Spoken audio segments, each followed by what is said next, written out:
Hello बच्चों, कैसे आप लोग। उम्मीद है आप सब बहुत अच्छे होंगे। आज मैं आपके लिए एक नया टॉपिक लेके आया हूँ, हाइजेनबर्ग का अनिश्चितता का सिद्धांत, हाइजेनबर्ग अनसर्टेनिटी प्रिंसिपल। ठीक है, तो हाइजेनबर्ग क्या कहता है इस प्रिंसिपल में। तो इससे पहले थोड़ा सा हम देखेंगे, जैसे कि जो लार्ज ऑब्जेक्ट होते हैं, मैक्रो बॉडीज़ होती हैं, जैसे फॉर एग्जांपल जैसे अर्थ है। अर्थ सन के चारों ओर लगातार क्या है, मूविंग, इसके चारों ओर चक्कर काट रही है, रिवॉल्विंग मोशन में है। ठीक है, तो जिसमें क्या होगा, लगातार जो वेलोसिटी में है, साथ में अगर हम क्या कर रहे हैं, एक ही समय में हम अगर ये कहें कि इसकी स्थिति कहाँ पे है, किसकी, अर्थ की, तो हम उसकी स्थिति को पता कर सकते हैं, उसकी स्थिति का निर्धारण कर सकते हैं। ठीक है, जबकि वो क्या है, एक मूविंग बॉडी है जो कि चक्कर काट रही है, मतलब वेलोसिटी में है। तो जो वेलोसिटी में है, जिसका अपना वेग है, एक ही समय में हम उसके वेग की, उसकी वेलोसिटी के, मोमेंटम की और साथ में उसकी पोजीशन की, उसकी स्थिति की भी निर्धारण कर सकते हैं। किसके लिए, मैक्रोस्कोपिक बॉडीज़ के लिए या फिर लार्ज ऑब्जेक्ट के लिए। लेकिन अगर हम बात करें किसकी, माइक्रोस्कोपिक पार्टिकल की, किसकी, माइक्रोस्कोपिक पार्टिकल। तो माइक्रोस्कोपिक पार्टिकल के लिए जैसे हम बात करते हैं इलेक्ट्रॉन की, तो ये देखो जो नाभिक होता है, नाभिक के चारों ओर ये क्या है, कक्षाएं हैं। ठीक है, इन कक्षाओं में इलेक्ट्रॉन क्या कर रहे हैं, रिवॉल्विंग मोशन में है, किसके, नाभिक के चारों ओर। इलेक्ट्रॉन नाभिक के चारों ओर रिवॉल्विंग मोशन में है। अब इस जो आपका एटम होता है, इस एटम का साइज भी क्या है, बहुत ही छोटा है ना, बहुत ही छोटा एटम का साइज़ है। एटम के अंदर जो इलेक्ट्रॉन होंगे उनका साइज़ और भी छोटा है ना। तो ये इतना कम स्पेस है कि इस स्पेस के अंदर और फिर उसी छोटे से स्पेस में यह इलेक्ट्रॉन क्या कर रहा है, मूव कर रहा है। समझ में आ गया।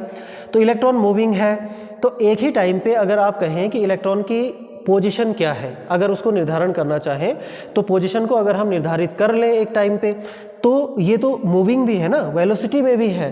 तो उस समय इतने कम स्पेस में इसकी जो वेलोसिटी होगी, वेलोसिटी के कारण इसकी पोजीशन क्या हो जाएगी, चेंज हो जाएगी।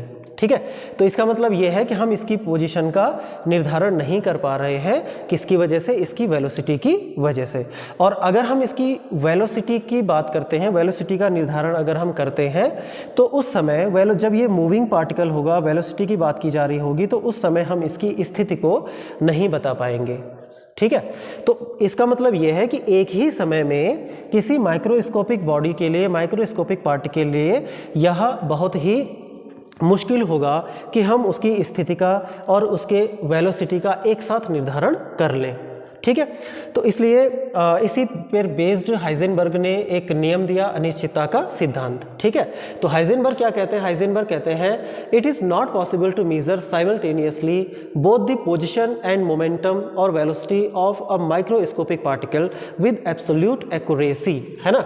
मतलब इट इज़ नॉट पॉसिबल, यह संभव नहीं है, टू मेजर साइमल्टेनियसली, एक साथ यह मेजर करना असंभव है, संभव नहीं है, both the position and momentum of a microscopic particle, किसी बहुत छोटे सूक्ष्म कण के लिए, माइक्रोस्कोपिक पार्टिकल के लिए जो कि मूविंग हो या हाँ जो वेलोसिटी में हो, तो उसकी वेलोसिटी का और उसकी वेलोसिटी का, मोमेंटम का और उसकी पोजीशन का एक साथ निर्धारण करना संभव नहीं है विद एब्सोल्यूट एक्यूरेसी, है ना।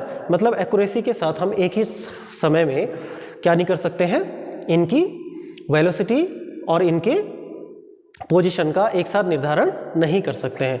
तो हाइजेनबर्ग कहते हैं कि यदि डेल्टा एक्स क्या हो, स्थिति निर्धारण की अनिश्चितता हो, डेल्टा एक्स स्थिति निर्धारण की अनिश्चितता हो, मीन्स अनसर्टेनिटी इन पोजीशन। अगर यह डेल्टा एक्स क्या है, स्थिति निर्धारण की अनिश्चितता है, मतलब पोजीशन को जब आप डिटरमाइन कर रहे हो, पोजीशन को आप जब क्या कर रहे हो, निर्धारण कर रहे हो, तो उस समय ये अनसर्टेनिटी है, मतलब उसमें थोड़ी सी डेल्टा एक्स है, तो इसका मतलब इसमें थोड़ी सी क्या हो जाती है, एरर हो जाती है।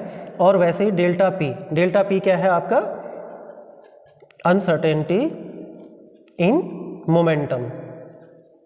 ठीक है, डेल्टा पी क्या है, मोमेंटम मतलब उसकी वेलोसिटी को निर्धारण करने में क्या है, अनिश्चितता है। और डेल्टा एक्स क्या है, पोजीशन को निर्धारित करते समय जो हल्की सी क्या हो जा रही है, एरर हो जाती है ना, बिल्कुल एक्यूरेट नहीं आता है। तो इन दोनों का जो प्रोडक्ट होगा delta x into delta P, इसका मान हमेशा बराबर होगा h/4 के। ठीक है, तो ये मान या तो बराबर होगा या फिर h/4 से बड़ा होगा।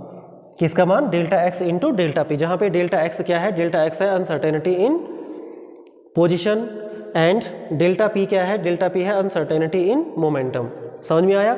तो यह है इसका मैथमेटिकल एक्सप्रेशन। तो हाइजेनबर्ग क्या कहते हैं कि एक ही समय में किसी भी माइक्रोस्कोपिक पार्टिकल के लिए उसकी वेलोसिटी, मोमेंटम और उसकी पोजीशन को निर्धारण करना क्या है, उनको हम एब्सोल्यूट एक्यूरेसी के साथ निर्धारण नहीं कर सकते। ठीक है, एक ही टाइम पे।